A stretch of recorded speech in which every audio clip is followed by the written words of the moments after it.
টানবো না, তেল খরচ টানবো না, তেল খরচ হয় না। তেল খরচ হয় 25,000 টাকা। 25,000 টাকা পার, মানে বেশি হয়। হ্যাঁ অনেক। আর ওইটার চাইতে এটা তো বড়, বডি বড়, বুঝছেন, খরচও বেশি। এটার খরচ এটার বডি বেশি ওইটার থেকে।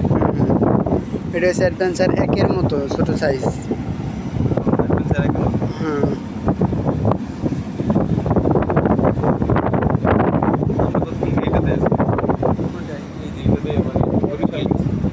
আজকে আবার না এম খান করতে পারবো না, না এম খানের সুযোগই দেবো না। মানামি যায় মানামি এরিয়া, কিন্তু এম খান আইতেও পারবো না। আর এম খান তো ওই কত পিছনে, বুঝছেন। এম খান নতুন, তাহলে ওইটা ওর ইঞ্জিনটা ওই অনুযায়ী শক্তি হবে না বেশি। না এম খানের এত ইয়া নাই, বুঝছেন। নতুন ঠিক আছে, কিন্তু ইঞ্জিনে এত পাওয়ার নাই। প্রথমে ভাবছিল একবার যে হবে একটা রেসিং হবে, হ্যাঁ সেটা ভাবছিলেন আপনি? আমি না, হ্যাঁ বলছিল মাস্টার সাহেব কইছিল যে মানে আমি আজকে ছাড় দেওয়া হইব না। পরে কইতে আছে যে ওই চিন্তা করলে তো লাভ নাই। হ্যাঁ যা হাত ছোটো তার খরচ কম হয়। আমরা যদি এরকম করি তাহলে তো যা যাত্রী আছে, হ্যাঁ ওই ওই টাকাতে তার খরচে উঠবো না। যাত্রী একটু কম আছে তুলনামূলক। হ্যাঁ তাহলে কালকেও কি ওই এরকম ওটি দিছিল? আগে দিছিল না, কালকেও আর সামনে কারো পরে নাই, মানবীর সামনে গতকাল এটা একটু আগে ছাড়ছে তো, এইটা একটু আগে ছাড়ছিল। কালকে এটা মানে ওইটা ধরেন ওইটা ছাড়ছিল কালকে করে 10টার দিকে। না ওই মানামি ছাড়ছিল 9:40-এর পরে ছাড়ছে। 9টার দিকে ছেড়ে দিচ্ছে। 9টার দিকে ছাড়ছে। আর ওইটা ছাড়ার কথা ছিল হচ্ছে 9টায়, কিন্তু ওইটা একেবারে 10:10 পর্যন্ত। পরে আগে আইছে কি বরিশাল? এটাই আগে আসছে। একটু বেশি মানে ইয়ে হয় না, একটু হালকা distance আছে। জেলারা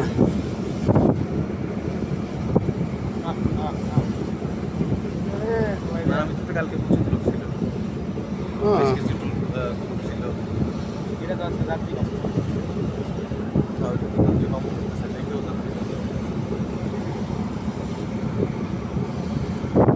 দিনে কয় হাজার টাকার ভাই তেল লাগে?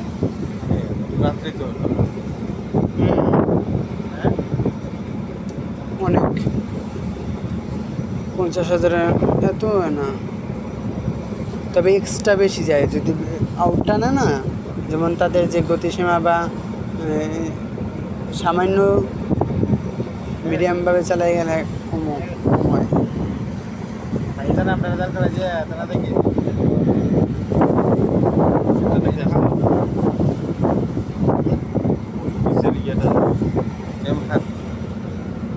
ওটা আর আইতে পারবো না। সক্ষমতা আছে অবশ্যই, হ্যাঁ প্রথম ফার্স্ট দিক দিয়ে এটাই তো 1 নাম্বার ছিল, কিন্তু এরকম করে না।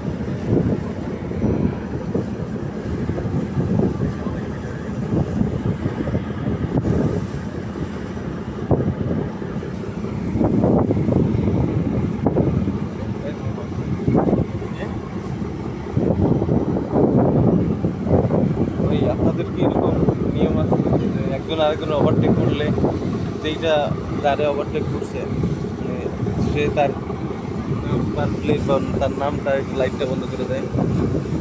মানে যেমন ধরেন ওভারটেক করছে, আপনার অ্যাডভেঞ্চার 9 লঞ্চটার যে আপনার লাইট প্লেটের নামটা লাইটটা বন্ধ করে দিবে? কেন না, কে বলছে?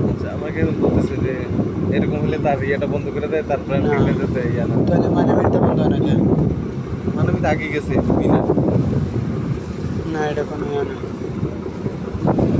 এটা এর উপরে ডিপেন্ড করে না, এটা হচ্ছে সম্পূর্ণ এই যে তাদের খরচ কম লাগতে আছে তাদের সাইজ অনুযায়ী তাদের। তো মনে হইতেছে যে এটাও কম বড় না। এটা বড় বেশি, যে এমখান তো একতলা একটু বেশি, চারতলা। তো এটা তো চারতলা, মানে এটা তো আপনার এম খান সাইজ এরকমের সেম একই, হ্যাঁ বুঝছেন। উপরে কিছু কেবিনের ব্যবস্থা করছে। হ্যাঁ একটু লম্বা বাড়াইছে, কেবিনেট একটু বাড়াইছে। ওরকম দৈনিক তিনটা চলে না, না রাতে কয়টা চলে? দুইটাই চলে, কিন্তু ওই যে এম খানাই আবার নতুন না, নতুন নতুন লেগে সবাই একটু ছাড় দেয় যে তুমি তোমার মতো চালাও, সমস্যা নাই, কিন্তু কয়দিন পর আবার রোটেশন করে দেবো আনে। যখন কয়েকদিন নতুন অবস্থাতে সবাই মেহমান থাকে, এই মেহমানের একটু সুযোগ সুবিধা দেয়, পরে দেখবেন আমি কুরবানির। না করলে যে খরচ এটা তো দিতে হবে না। আগে তো চালতো 6টা 7টা নাকি যাইত। ওটা তো হয়েছে পদ্মা সেতু হওয়ার আগে।